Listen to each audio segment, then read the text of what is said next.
روایت ہے کہ یمن میں ایک قبیلہ آباد تھا جس کا سردار حاتم طائی تھا۔ حاتم طائی کی سخاوت سے دنیا کا کوئی آدمی ہے جو واقف نہیں۔ رسول کریم صلی اللہ علیہ وآلہ وسلم کے زمانے میں کچھ لوگ جب قید ہو کر آئے اور حضور پاک صلی اللہ علیہ وآلہ وسلم کو یہ پتہ چلا کہ ان قیدیوں میں حاتم طائی کے قبیلے کی ایک خاتون بھی ہے، تو حضور پاک صلی اللہ علیہ وآلہ وسلم نے ارشاد فرمایا خاتون کو رہا کر دیا جائے۔ خاتون کو جب رہائی کی نوید سنائی گئی تو اس نے یہ کہہ کر آزاد ہونے سے انکار کر دیا کہ میرے ساتھ قبیلے کے کچھ دوسرے افراد بھی ہیں۔ رسول کریم صلی اللہ علیہ وآلہ وسلم نے پورے قبیلے کو آزاد فرما دیا اور مال غنیمت بھی واپس کر دیا، ساتھ ساتھ اپنی طرف سے انعام و اکرام سے بھی نوازا۔ نہ صرف یہ کہ انعام و اکرام بھی عطا فرمائے بلکہ بنفس نفیس سرحد تک چھوڑنے کے لیے تشریف بھی لے گئے۔ حاتم طائی کی سخاوت کے ضمن میں ایک قصہ بیان کیا جاتا ہے۔ روم کے بادشاہ کے دربار میں ایک دن حاتم طائی کی سخاوت کا تذکرہ تھا۔ ایک شخص نے بتایا حاتم طائی کے پاس ایک بہترین عمدہ نسل کا گھوڑا ہے جو ہوا کی رفتار سے دوڑتا ہے، خوبصورت اتنا ہے کہ جو بھی اسے دیکھتا ہے اس کی تعریف میں رد النسان ہو جاتا ہے۔ حاتم طائی کی تعریف سن کر بادشاہ بولا جب تک کسی آدمی کو آزمایا نہ جائے اس وقت تک اس کے بارے میں کوئی رائے قائم کرنا خلاف عقل و شعور ہے۔ بادشاہ نے وزیر سے کہا کہ تم خود جاؤ اور حاتم طائی کی سخاوت کے بارے میں ہمیں معلومات فراہم کرو اور کسی ایسی چیز کا مطالبہ کرو جو اس کی نظر میں سب سے زیادہ قیمتی ہو۔ دربار میں ایک درباری نے کہا حاتم طائی کے لیے سب سے عزیز اور سب سے زیادہ قیمتی سبا رفتار ایک گھوڑا ہے۔ بادشاہ کو درباری کی یہ بات پسند آئی اور اس نے وزیر سے کہا تم خود حاتم طائی کے پاس جاؤ اور اس سے خود گھوڑا مانگو، اگر وہ گھوڑے کا اثار کر دیتا ہے تو حاتم طائی یقیناً سخی ہے۔ روم سے چلا یہ وفد منازل طے کرتا ہوا رات کے وقت حاتم طائی کے گھر پہنچا۔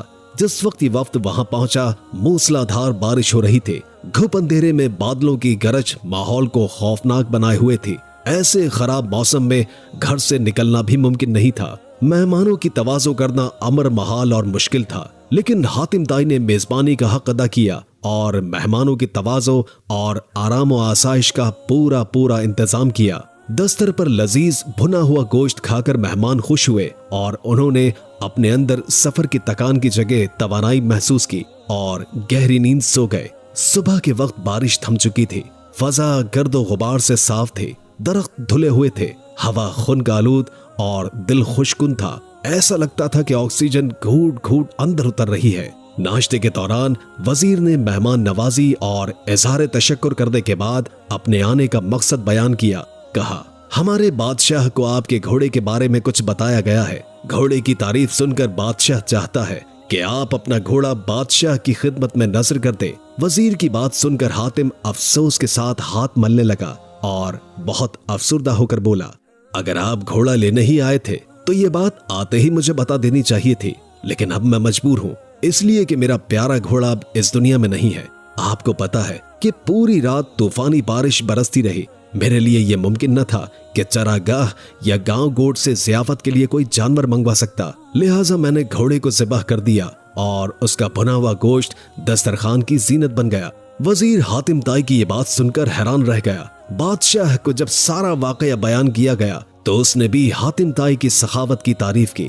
قبیلہ بنی طے کے سردار حاتم طائی کے بارے میں یوں رقم ہے کہ ایک بادشاہ نے حاتم طائی کی اتنی شہرت سنی کہ بادشاہ نے محسوس کیا کہ اس کی شہرت، اس کا نام اور اس کی عزت حاتم طائی سے کم ہے۔ بادشاہ کا دل بغض و عناد اور حسد سے بھر گیا۔ اس کے دل میں یہ وسوسہ در آیا کہ جب تک حاتم زندہ ہے مجھے حاتم سے زیادہ عزت و شہرت نہیں ملے گی۔ تخریبی ذہن کو استعمال کر کے اس نے ایک مفسد، چالاک، جنگ پسند، لالچی اور کینہ طبیعت شخص کو اس بات پر مامور کیا کہ وہ حاتم کو قتل کر کے اس کا سر لے آئے۔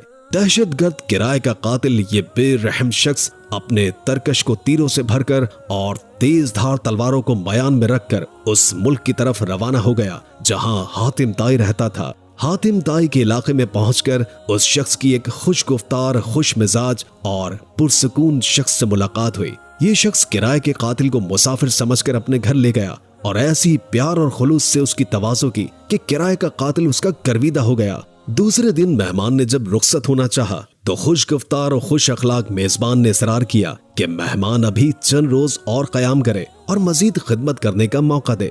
کرائے کے قاتل کے دل میں میزبان کی تکریم اور بڑھ گئی۔ اس نے کہا، مجھے ایک ضروری کام درپیش ہے، اس لیے میں زیادہ دن نہیں ٹھہر سکتا۔ میزبان نے کہا، آپ مجھے وہ کام بتا دیں، شاید میں آپ کی کچھ مدد کر سکوں۔ کرائے کے قاتل نے رازداری سے کہا، مجھے بادشاہ نے حاتم طائی کو قتل کرنے کا حکم دیا ہے، اس کے سر پر بڑا انعام مقرر کر دیا ہے۔ اگر آپ حاتم طائی کو جانتے ہیں تو مجھے اس کا پتہ بتا دیں۔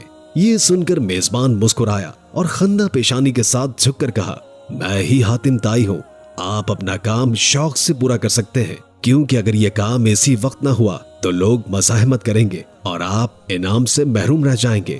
حاتم کی یہ بات سن کر کرائے کا قاتل دہشت گرد اپنے میزبان کے پیروں میں گر گیا اور اس نے اپنی تلوار اور تیروں سے بھرا ترکش پھینک دیا اور کہا، ایسے معزز سردار کے جسم پر پھول مارنا بھی گناہ عظیم ہے۔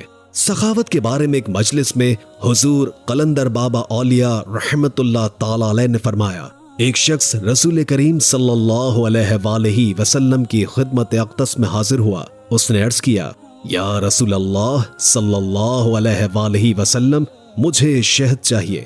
نبی کریم صلی اللہ علیہ وآلہ وسلم نے فرمایا، عثمان رضی اللہ تعالی عنہ کے پاس چلے جاؤ۔ یہ شخص حضرت عثمان غنی رضی اللہ تعالی عنہ کی خدمت میں پہنچا تو وہاں بہت سارے اونٹ بیٹھے ہوئے تھے، گیہوں کی بوریاں لادی جا رہی تھی۔ ایک بوری کا منہ کھل کر چند کلو گیہوں زمین پر گر گیا۔ حضرت عثمان نے جب یہ دیکھا تو انہوں نے اپنے ملازم سے باز پرس کی اور اس کو ڈانٹا ڈپٹا کہ یہ گیہوں زمین پر کیوں گرا ہے۔ وہ شخص یہ دیکھ کر واپس رسول کریم صلی اللہ علیہ وآلہ وسلم کی خدمت میں حاضر ہوا، یا رسول اللہ صلی اللہ علیہ وآلہ وسلم، مجھے شہد چاہیے۔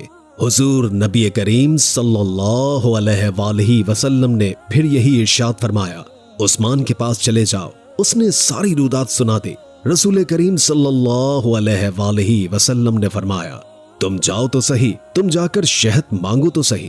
یہ شخص دوبارہ حضرت عثمان رضی اللہ تعالی عنہ کی خدمت اقدس میں حاضر ہوا اور ان کے ملازم سے شہد مانگا۔ ملازم نے حضرت عثمان سے کہا، اس آدمی کو شہد چاہیے۔ حضرت عثمان رضی اللہ تعالی عنہ نے فرمایا، اسے شہد دے دو۔ ملازم نے برتن مانگا۔ اس شخص نے کہا، میرے پاس برتن نہیں ہے۔ ملازم نے پھر حضرت عثمان رضی اللہ تعالی عنہ سے عرض کیا، حضور اس کے پاس شہد لینے کے لیے برتن نہیں ہے۔ حضرت عثمان رضی اللہ تعالی عنہ نے فرمایا، شہد کا کپا اٹھا دو۔ ایک کپے میں تقریباً 1.5 کنستر شہد آتا ہے۔ سائل نے کہا، میں کمزور آدمی ہوں، اتنا زیادہ وزن نہیں اٹھا سکتا۔ ملازم پھر حضرت عثمان رضی اللہ تعالی عنہ کے پاس پہنچا اور عرض کیا، ایک کپا اٹھانا سائل کے لیے ممکن نہیں ہے۔ حضرت عثمان رضی اللہ تعالی عنہ کو ملازم کی بار بار مداخلت پسند نہیں آئی۔ ذرا تیز لہجے میں فرمایا، اونٹ پر لاد کر دے دو، اور سائل اونٹ پر شہد لے کر چلا گیا۔ یہ واقعہ بیان کر کے حضور قلندر بابا اولیاء رحمت اللہ تعالی علیہ نے فرمایا، مجھے اس بات پر حیرت ہے کہ ہر مسلمان دولت مند بننا چاہتا ہے، لیکن کوئی آدمی حضرت عثمان کے طرز عمل کو اختیار کرنا نہیں چاہتا۔ قلندر بابا اولیاء رحم اللہ تعالی علیہ مزید فرماتے ہیں، یہ پیغمبرانہ اوصاف یا پیغمبرانہ طرز فکر جب بندے کے اندر متحرک ہو جاتی ہے تو وہ دیکھ لیتا ہے کہ کوئی شے براہ راست موجود نہیں، ہر چیز کا وجود اللہ کی حاکمیت پر ہے، سارے جہانوں کا بادشاہ اللہ ہے۔